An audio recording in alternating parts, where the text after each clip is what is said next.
Hi everyone, thanks for joining me on my channel. For those of you who don't know me, my name's Tamara, and I know it has been a hot minute since we've done one of these reviews.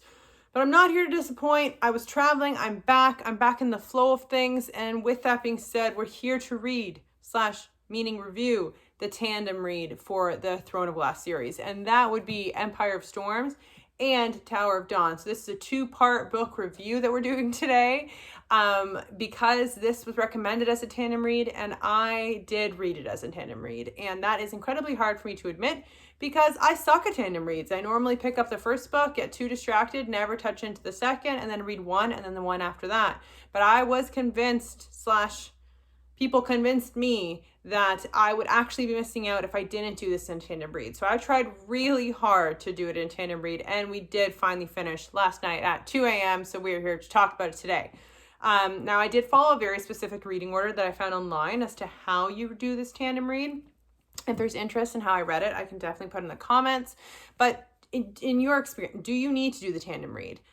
In my opinion, I would say yes. I don't think I was led astray by, the frequent recommendation that this one really has to be on a tandem read. Not because the timelines overlap in a way where you think that oh, I'm missing out or getting spoiled if I read this book first and then this one. Not because of that. I actually think in that regard, you're okay. I don't think anything extreme would have happened in either of these books that kind of warrants that kind of reaction. For me, the reason I do recommend you read it this way is because in both of these books, there were some slow parts and then there were some action parts. And everything that happened, let's say when one book was slow, the other was action, when you had to go to that section of the book, when you flip-flopped between the two. So in a way, it really felt like one big story. And because these books are pretty thick, it really was one big story. And that's why these were getting reviewed together. And I also rated them the same because to me, it felt like one big story. But I do appreciate the fact that when something got slow here, you actually ended up going over to this book because their slow parts are pretty drawn out, especially in this one. I feel like the first third is pretty slow, and so you have to kind of push through a little bit, but then it really picks up and then it balances between the two. So in that way, it made for a more enjoyable read. I was not disengaged at any point, so that's why I would recommend doing the tandem read. But let's get into it. For those who don't know the sequence of these videos, this is a spoiler talk. So if you do care to be spoiled, I would step aside and come back once you've read the books. But if you don't care, then let's talk about it. And we are here to talk about it because like I said, these are very fresh. I just finished reading them last night. And so I have a lot of thoughts. We have a lot of thoughts. I gave both of these books a 3 out of 5.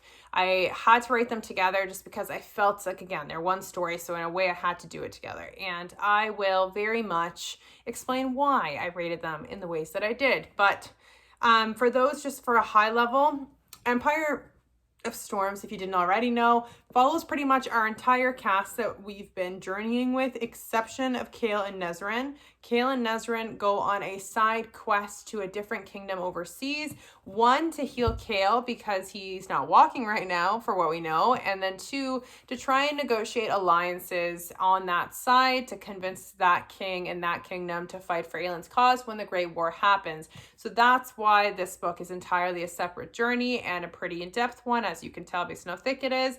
And we'll touch on this one probably second because we're going to talk Empire of Storms first.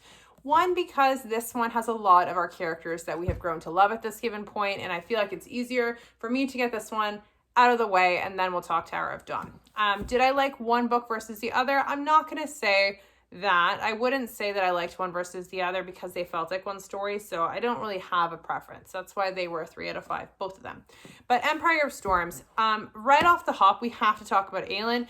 We know she's my favorite character. She is really the heart of this book series for me, and she's one of the most well-written female leads I've read in a long time, and she's why I'm actually still reading these books, mainly because I am just obsessed with everything that character's accomplished, what she is. I honestly, half the time, I'm like, I feel like this girl can do no wrong for me, and I always question, what more can she bring to this to make me love her more, and she always finds a way. In this book with Empire of Storms specifically, we know Aelin's a mastermind. Aelin is a mastermind. She always is 3 steps ahead. And in this book, there was no difference. There was many situations in this book where she didn't tell any of her group that she's traveling with what her plans were. And then they just happened. And people just were like, what? And gave her the acknowledgement that this worked out in their favor, although they were not part of the planning, because she's that confident in like her skills to lead. And so never disappointed. But then there were moments in this book where she was thrown for a loop, that things just happened that she didn't prepare for. And how she adapts and acts on those challenges is truly just inspirational as a leader. For someone who's so young to be able to accomplish so much and be so quick on her feet to react, it's just, she's so inspiring, honestly. Like, I literally read it and I'm like, there was a lot of doubt in this book for her, and actually in the Tower of Dawn book too, because although she wasn't in Tower of Dawn, her influence and what Chaol was advocating for her was a huge part of Tower of Dawn. And there were so many people that doubt that, like, either she is too reckless, she's too young, she's too powerful, she doesn't know how to lead. How could she? She's too young. And specifically Aiden in Empire of Storms really doubted Aelin, because in Empire of Storms, their team got thrown into the ringer. At so many moments, they were fighting different obstacles in the sequence of this Empire of Storms book. And a lot of them were close to death, or just like really needed recharging of their magic and everything, and they've been really depleted. So when you're at that level throughout most of this book, Aiden was like, where are your allies, Aelin? Like, is this what we are going to like be in for the rest of the time following you? And it was just one of those kind of realizations, because at the end of this book, she not only squashes anyone's doubt in her, but she calls upon all of these different alliances, these people that she's touched along the sequence of this book series in general. Specifically in the book Assassin's Blade, there are a lot of familiar faces. Pretty much all the familiar faces come into play in both of these books, and she calls in those old allies and friends and the people that she's pretty much developed some sense of respect for, even though she's one person. She's one person, and she has the ability to influence a nation in multiple areas of the world. And that's what it proved at the end of this book, when all these people came on the basis of her asking, and it completely shut up like any doubt people had in her, specifically Aiden and the people that are following her.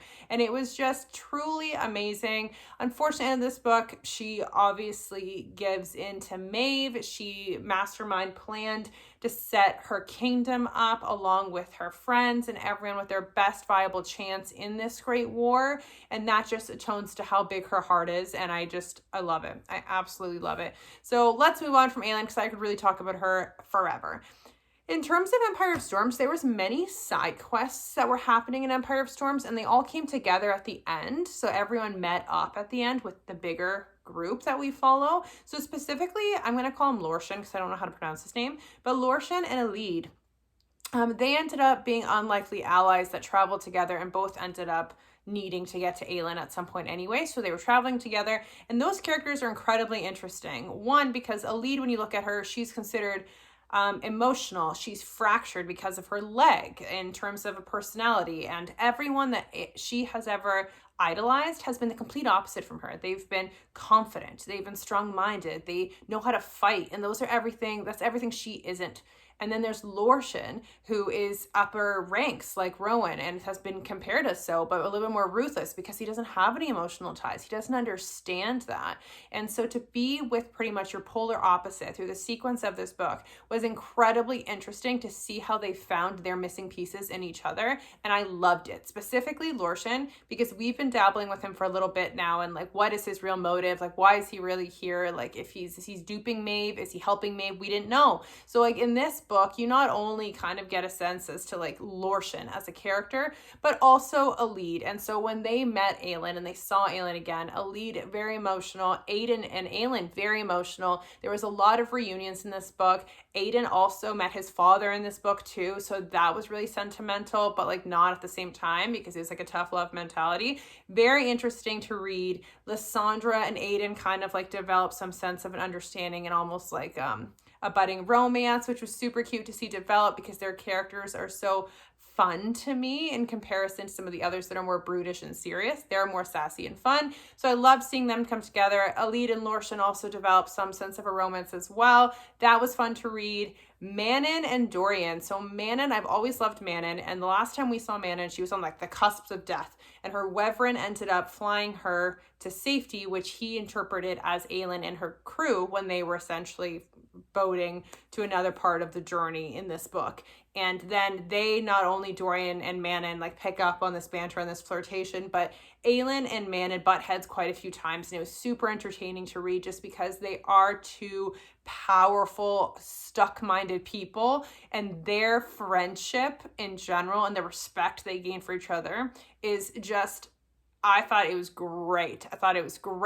They also, at the end of this book, end up going into like the sequence of memories because they are both so significant in the word to come, and how they kind of, you know, work together at the end of this to kind of, you know, unravel this bigger plan, this bigger plot, and Manon telling everybody the truth at the end of this too, about Rowan and Aelin being mates, about what she's done this whole time and all the moving parts when she got captured at the end of this book.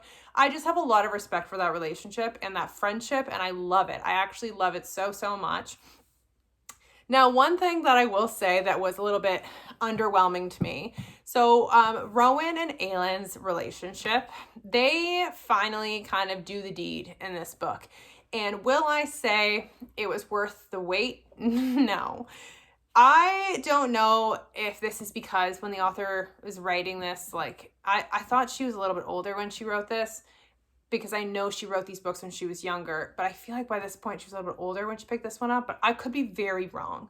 But regardless, I felt like their intimate scene was entirely too quick. It was shied over. It wasn't detailed in a way that like made you yearn for it, as if like I've been waiting for this, and it just like it paid off because they just described it with so much passion and yearning.